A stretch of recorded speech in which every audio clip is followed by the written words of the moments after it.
Bonjour à toutes et à tous et bienvenue, salutations. Aujourd'hui, j'aimerais m'entretenir avec vous.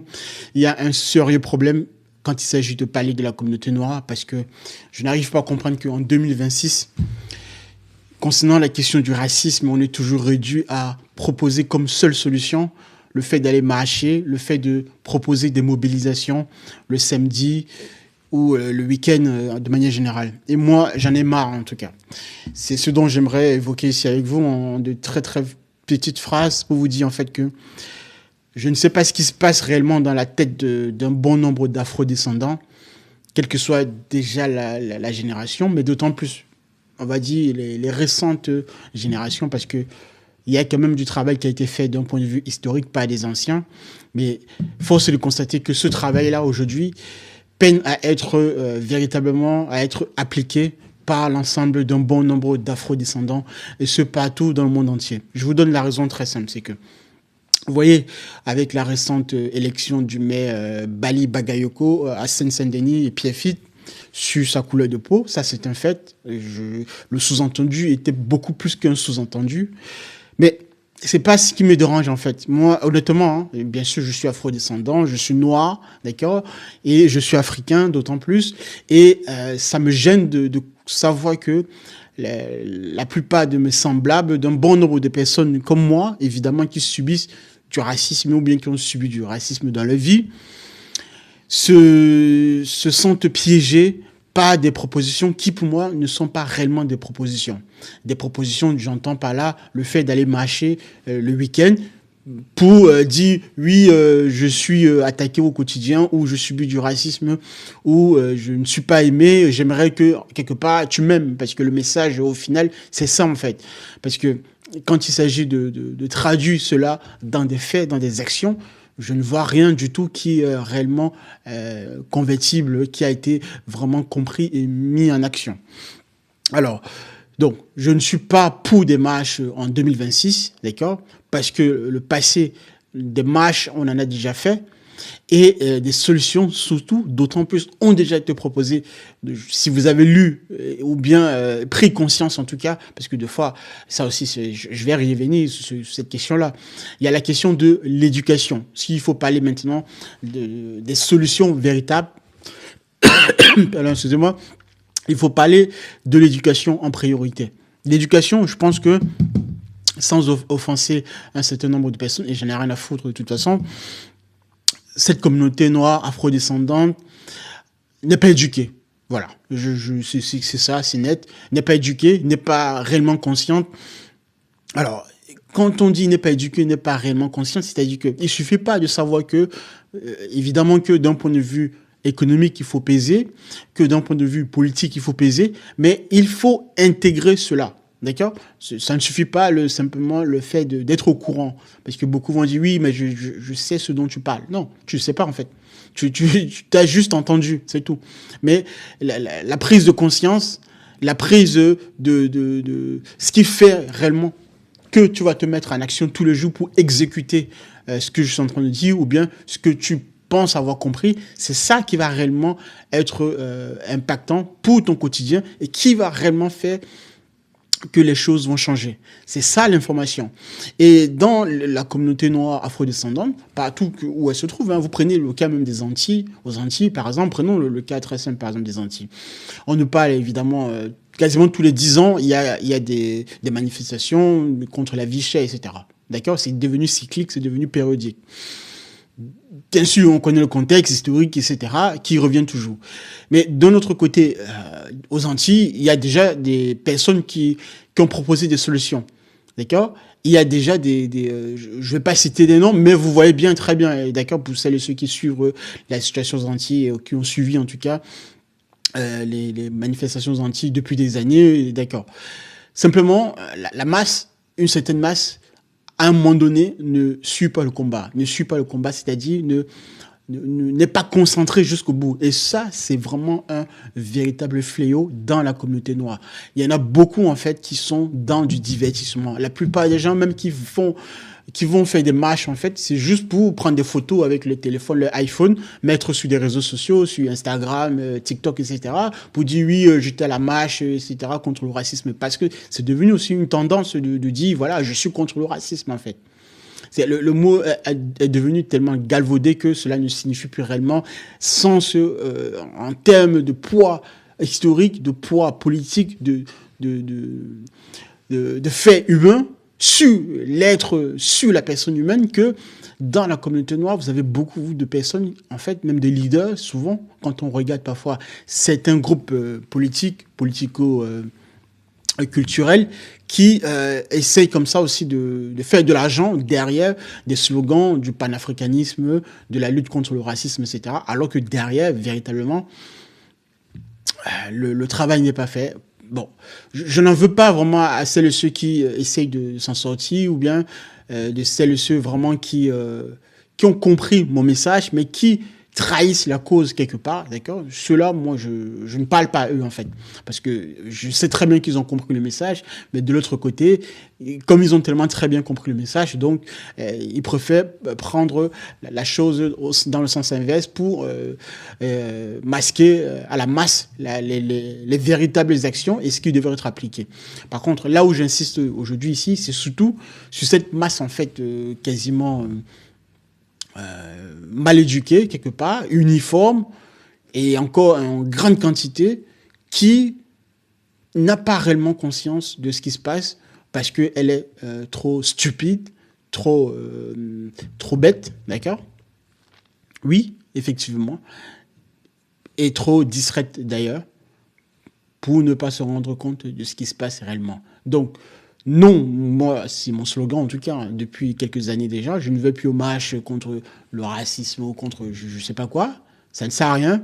Et d'ailleurs, c'est d'autant plus contre-productif parce que le message que vous envoyez à l'autre, à votre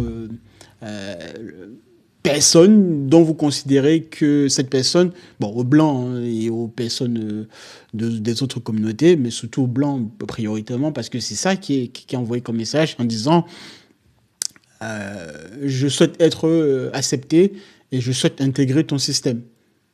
C'est ça en fait. Quand vous prenez par exemple des figures comme Rokhaya Diallo qui sont à la télévision pour demander des représentations, moi, je suis désolé, c'est pas avec ça que la lutte ou le combat réellement, véritablement, va être amélioré et va permettre de réellement s'en sortir contre cette lutte contre le racisme. Donc, il y a ça, il y a cette question-là, il y a la question de l'éducation, prioritairement. L'éducation, c'est très important. Aujourd'hui, vous voyez la Chine, par exemple, vous voyez les communautés asiatiques auparavant, voilà, c'était mal perçu de... Enfin, je vais pas citer des noms d'oiseaux ici qui ont été balancés sur les communautés asiatiques, notamment chinoises. Mais est-ce qu'aujourd'hui vous entendez encore ces mêmes noms d'oiseaux? Posez-vous la question. Bah, la question elle est très simple justement à répondre. On peut voir bien clairement que la Chine aujourd'hui a classé toute l'humanité sur tous les plans, quasiment d'un point de vue matériel, d'un point de vue technologique, d'un point de vue éducation. D'accord? Vous prenez, la Chine produit plus d'ingénieurs que les États-Unis, que l'Union européenne. La Chine fabrique, c'est l'usine du monde. Bon, voilà, c'est connu.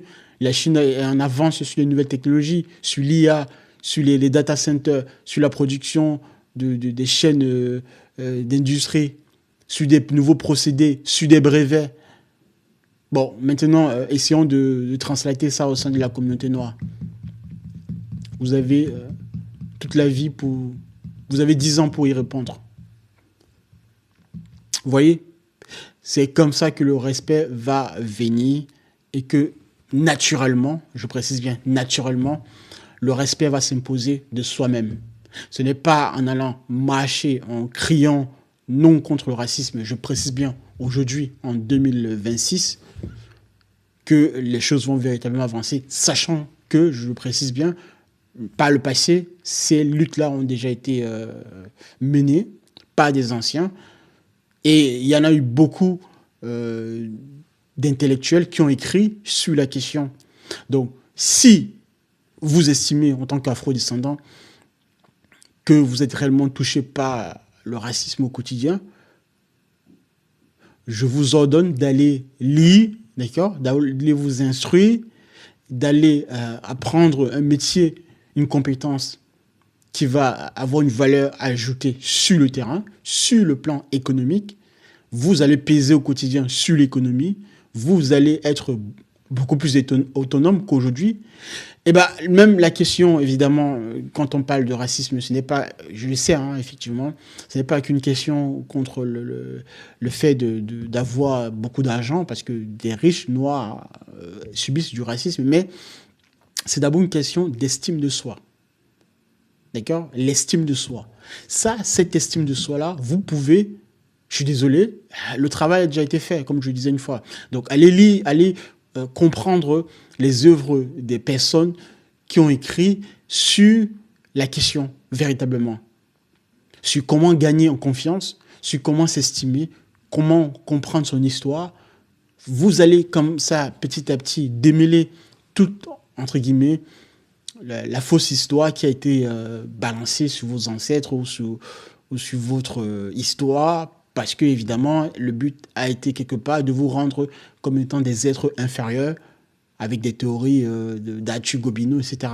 Mais ça, ça, voyez-vous, ça demande un travail personnel. C'est un travail de votre part. Ce n'est pas parce que vous allez marcher lors d'un samedi en plein soleil avec votre téléphone Instagram, avec vos... Bon, j'allais dire une connerie, enfin bref. Mais ce n'est pas dans ce sens-là que les choses vont véritablement avancer. Et ça, dans la communauté noire, dans la communauté afro-descendante, il y a beaucoup de problèmes là-dessus. Quand on parle de la question de la vie chère aux Antilles, par exemple, le fait d'aller consommer chez des producteurs noirs en termes de marchandises, etc., au bout d'une semaine, vous voyez bien que ces mêmes individus qui estiment que le béquet ou la puissance coloniale a encore même mise sur les produits ou sur le territoire local, au bout d'une semaine, il n'y a plus de mobilisation parce que, comme je disais, la distraction, l'éducation qui n'est pas vraiment aboutie et la stupidité, la bêtise d'ailleurs ambiante règne au sein de la communauté noire de manière générale. En Afrique, c'est pareil. Vous avez des présidents qui sont là depuis des années, complexés, des présidents qui vont toujours dans un sens de servir l'ancien colon. Ça donne également aussi un signal que la masse ne pourrait pas bien accueillir. Et bien sûr, ça se répercute au sein de la masse. Mais des exemples sont légion. Aux États-Unis, vous avez la même chose. Voyez-vous qu'on est toujours dans cette même stupidité. Quand on parle aujourd'hui de la question des nouvelles technologies, de la question des intelligences artificielles, de la formation des scientifiques, des esprits scientifiques, voilà les grandes questions auxquelles la plupart, donc la masse au sein de la communauté noire, afro-descendante dans le monde entier, devrait s'atteler au quotidien pour aller conquérir ces territoires-là. C'est quand vous allez être capable de construire, de fabriquer, de proposer de nouveaux paradigmes, de changer quasiment ce qui a déjà été conçu, que vous allez imposer votre paradigme de manière naturelle. J'entends bien aujourd'hui. L'histoire, c'est l'histoire. Le passé, c'est le passé quelque part. Ce qui a déjà été fait. On ne reviendra pas en arrière, d'accord? Vous pouvez pleurnicher toute la vie, mais ça ne changera pas la situation d'aujourd'hui tant que vous n'allez pas effectuer les tâches, les actions que je viens de lister. Et ces actions-là, je le disais, ça demande un travail à l'échelle personnelle, mais également collective. D'un point de vue collectif, il va falloir prendre réellement conscience. Prendre réellement conscience, ce n'est pas être sur les réseaux sociaux en train de danser tous les jours, en train d'acheter des mèches ou bien de faire des musiques de rap qui ont des propos parfois désobligeants au quotidien. Et ne pas proposer une culture, ou de ne pas mettre en avant d'ailleurs une culture qui élève. Bref, je vais m'arrêter là. Voilà, en gros, en quelques thèmes, ce que je voulais dénoncer dans cette vidéo, parce que, alors, il y a l'aspect aussi politique avec les partis politiques qui vous manipulent, parce qu'on a besoin de vous en tant qu'électeurs de masse pour aller voter pour ces partis politiques-là. Ça, c'est aussi un piège dans lequel il ne faudrait pas y entrer. Donc, tous ces aspects-là entrent réellement dans la prise de conscience, dans le fait de comprendre son histoire, d'avoir compris ce qui a déjà été fait, parce que tout ce qui se passe aujourd'hui ne date pas réellement en soi d'aujourd'hui. Ces événements-là, si vous êtes un tout petit peu conscient de l'histoire, vous verrez que les choses ont déjà été menées. Bon entendeur, salut, je vous remercie. Au revoir.